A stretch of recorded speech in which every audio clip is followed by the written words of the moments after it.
So many years ago, I used to spend a massive amount of time debating with atheists via the internet. I used to do almost nothing else for about 3 years out of my life. And I believed I was fighting the good fight. I thought that I was helping, people who might not know better to see a different perspective on Christianity. Because, typically when I would watch Christian atheist debates, I found them very frustrating to watch because uh, typically the Christians were not sufficiently well versed on the atheist position to argue very well, but frequently they also weren't very well versed on Christianity either. And of course, at least back then, atheists of the time so poorly understood Christianity that I think part of the reason I found debating with them so frustrating, so stressful, so like there would be many points where I'd be debating with an atheist and I would just be dumbfounded at something they'd say, not because it was so smart, but because it was so it demonstrated such a complete and utter lack of understanding of Christianity's true meaning and content that it just baffled me. Like I was completely astonished that anybody could be that ignorant about Christianity and still have so much to say about it. And you know, I used to think that they were specifically evil. I think back then atheists of the time liked to present themselves as this evil antidote to Christianity, and so atheists of that time tended to be very stony faced. I noticed that a lot of them were quite pale. They had dark hair. They tended to they tended to dress themselves as if they were would-be Satanists.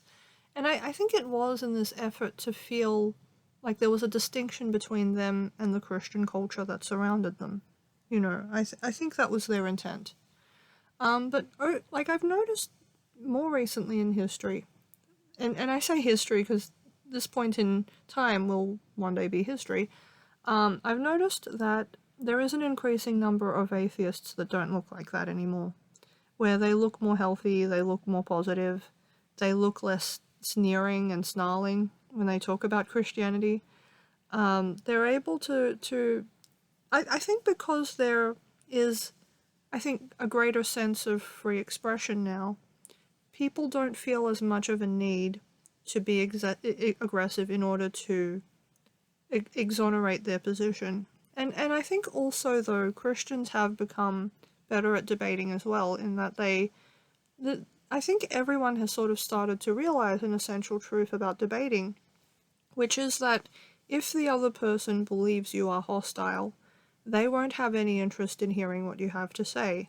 And particularly if what you say to them is attacking or insulting, then it doesn't matter if it's well intentioned. Like, you can be so well intentioned, but unless you're able to demonstrate that, the other person is going to see you as the enemy. And so they're going to either respond by attacking back or just defending themselves and shutting down. So it really, when you attack someone, it ends the conversation. It makes it so that the conversation can't move forward in any constructive way. And that is partly why I have ceased to go around YouTube debating with atheists. I didn't used to just drop the comment, I used to come back and feel the need to reply to the comment on my comment and to keep going like that, because I really wanted people to see that atheists didn't have all the answers, that actually Christianity was a stronger position than people thought it was.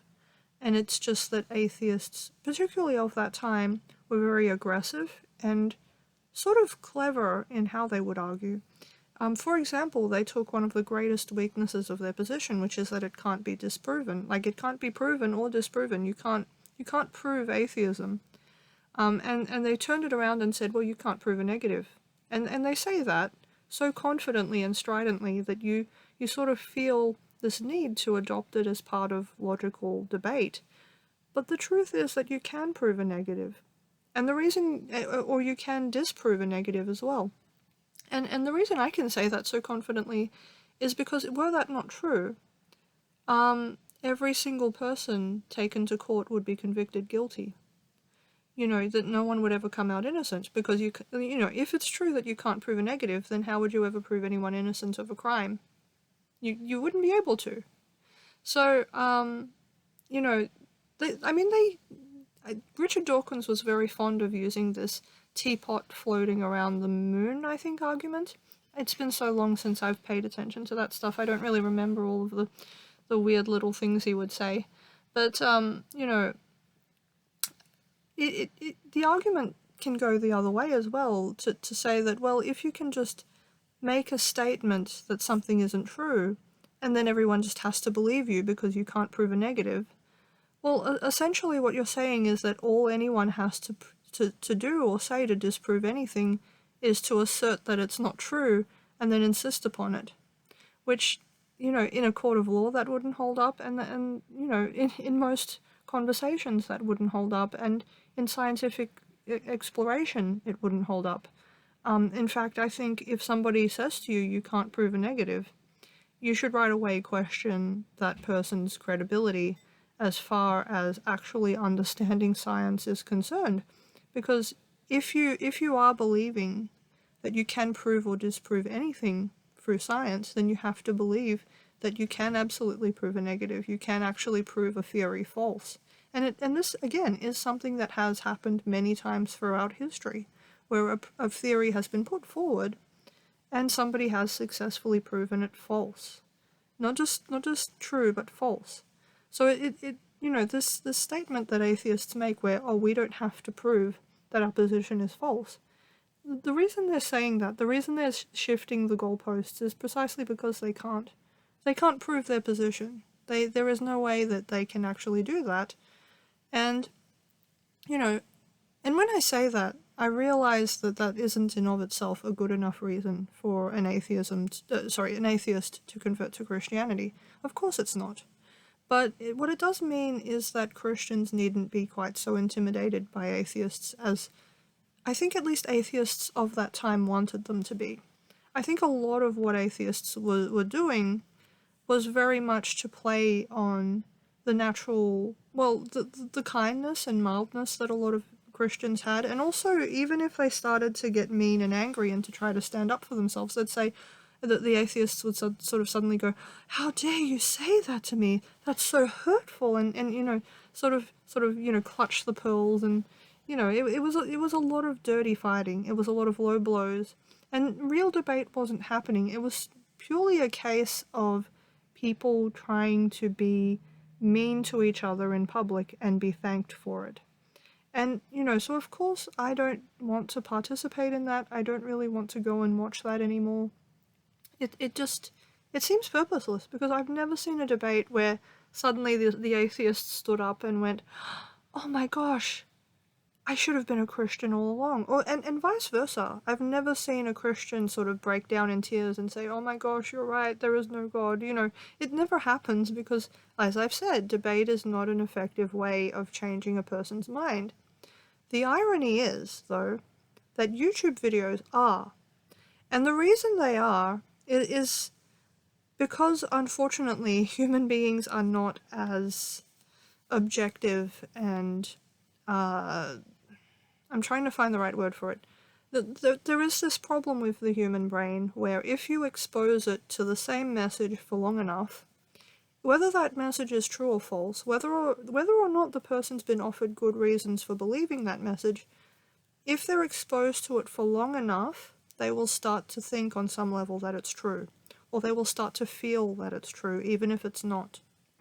And so you have this very real problem where if you were, as a Christian, to sit down and watch a whole lot of atheist YouTube videos, if you went at it for long enough, you would get turned over to atheism regardless of whether or not atheism is true. Similarly, if you could somehow get an atheist to sit down and watch Christian YouTube videos for long enough, they probably would end up believing in God on some level, even if they wouldn't necessarily want to admit it.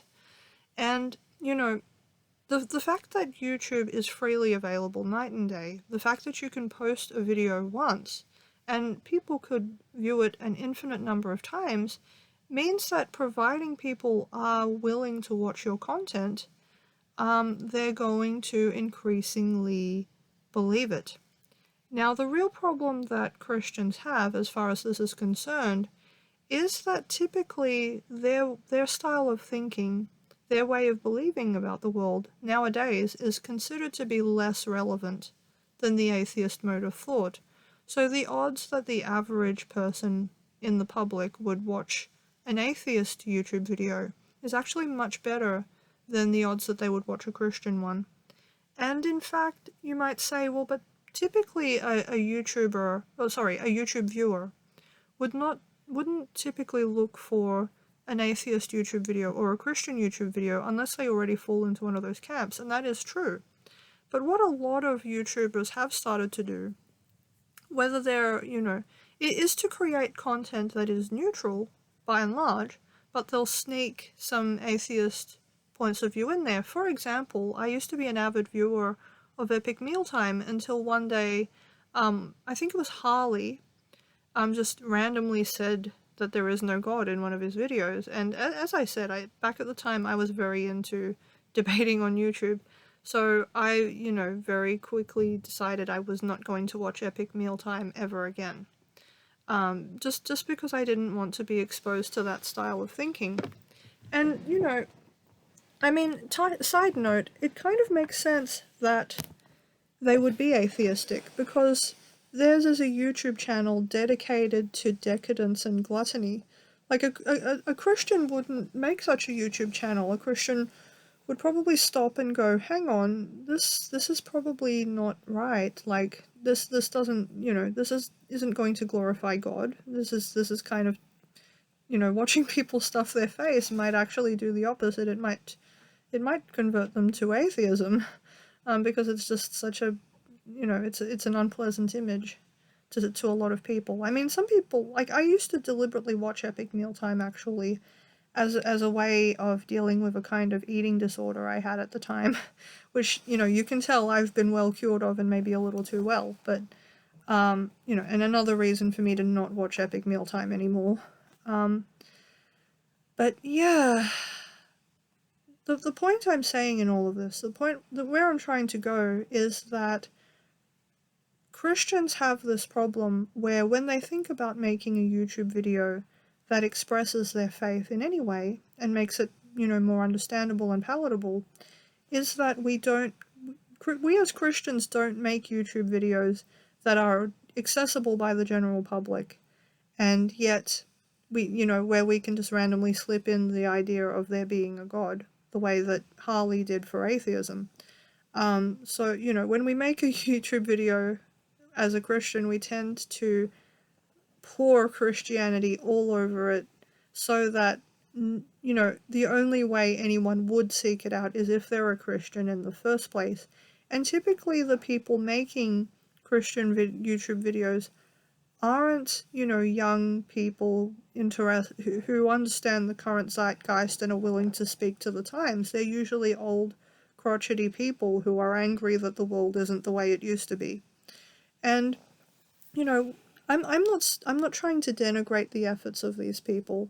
They're it's your YouTube channel. You should be allowed to do whatever you want with it. And this is partly, again, why I don't want to go arguing on YouTube, atheist YouTube channels anymore. It's because I know as a Christian and as a person who, publishes YouTube videos, that I would find it very annoying if every single one of my videos suddenly had a whole lot of atheist comments under it. It would be really annoying to me. So I don't go down that path.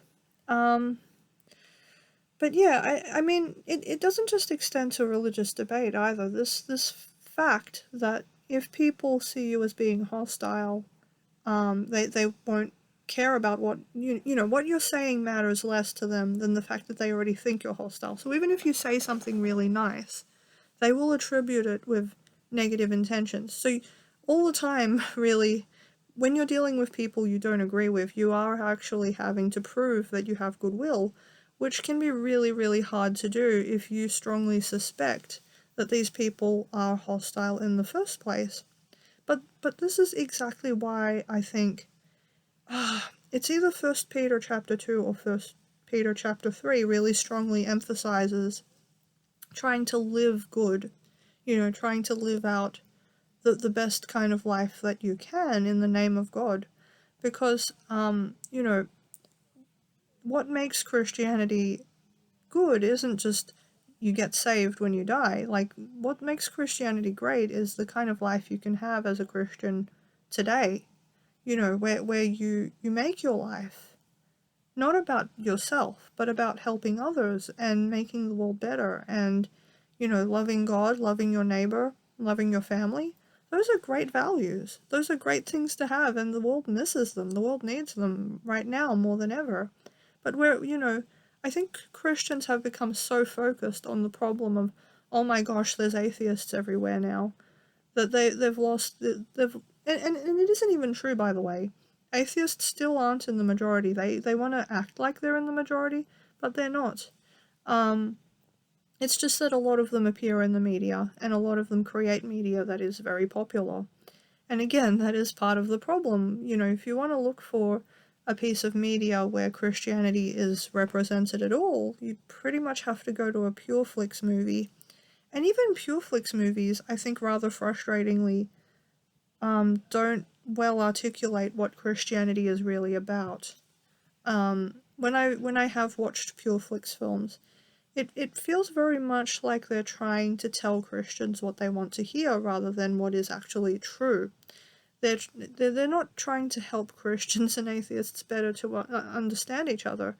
They're really trying to give Christians a greater sense of assurance that they're right and everyone else is wrong, which is not helpful, unfortunately. It doesn't actually give you the skills of diplomacy that you really need to be able to do these conversations well.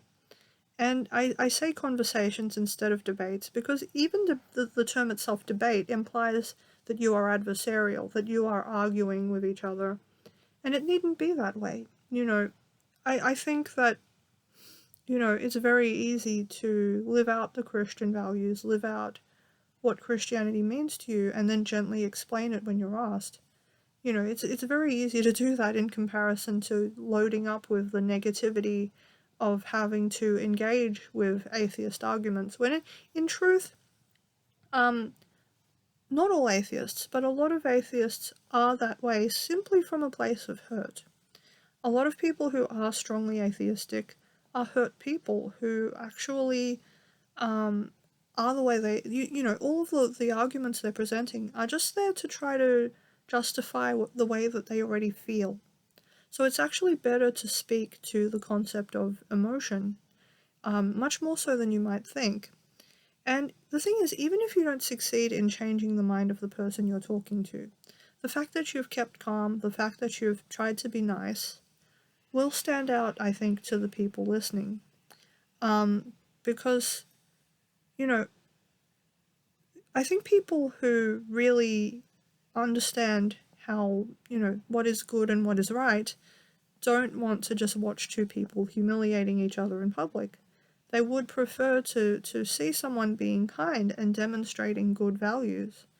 And, I think another thing, though, that I want to talk about in this video before I stop it, is that back when I was arguing with atheists, back when I was really hoping to convert people, even when people would finally approach me and say, I want to be a Christian, and it wasn't the product of debate, it was usually the product of having been around Christians, heard good things about the Christian life and value set, and then they wanted to be Christians themselves. When they would come to me and talk to me about it, I didn't know how to talk about it, and even if I did talk to them about it, I would deliver it in such a cynical way that the other person would be dismayed and discouraged and horrified. And part of the reason I was doing this was because I had lost any belief or conviction that anyone would choose to be Christian. Which was silly because I already knew that I had chosen it. I'd already been to church for many years with many other people who had decided to be Christian. So why wouldn't anyone else? But I think it matters because I think there's probably a lot of Christians walking around in the assumption that when we're in a hopeless position, that we need to just tuck in and hold on and just wait for the end of the world to come because our plight is hopeless. And I'm going to argue no. Why give up that easily? Why assume that our time is done? We Christians as a people have known far worse persecution than we know now. And whether or not that's installed for us, that's a, I'm not sure about that. I mean, the Bible does talk about a time of great tribulation in the future, but we don't know when that's going to happen, and we don't really know exactly what that will be like, or who that will happen to.